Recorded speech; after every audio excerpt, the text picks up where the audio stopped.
Okay, I'm going to show you how to make a cupcake flower for adding to your toys for your birds, or you can just hang it on the side of your cage. You just get some regular cupcake liners, and I've already had poked the holes in the bottom, as you can see with these, and I've already kind of cut the slats in there. What you're gonna do is just go ahead and just randomly put slices in your cupcakes, just like so. Doesn't really matter. There's no rhyme or reason to it. And then what you're gonna do is kind of try and the best you can to line up your holes with whatever colors you can. And these I've already cut the slats in to make my flower petals. So you're gonna try and line them up the best you can. Okay.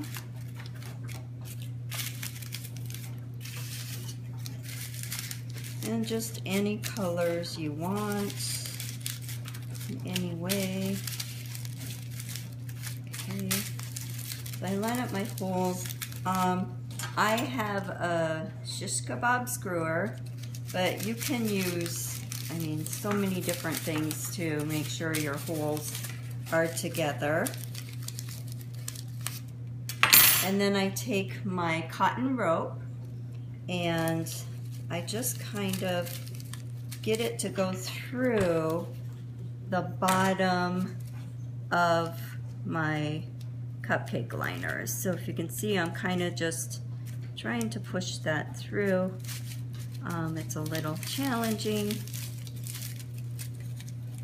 Okay, if you can see. And it's a very inexpensive toy for your birds. And it's also very cute and decorative.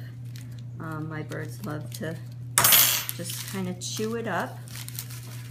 Now, I'm not a professional. I just figured this out myself and kind of just went with it. So you can see I have one kind of hole in there.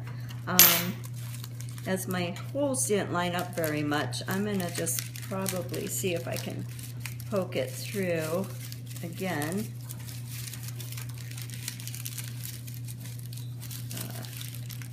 Okay, so I got my little hole there. See, I got my other hole. And then I just kind of take this rope and try and push it through. Now, I know there's probably a lot of different toys or tools you can use. I know Tess uses a leather punch, and once I get one of those, that's what I'll be using to kind of help punch my stuff through my projects. Zoe!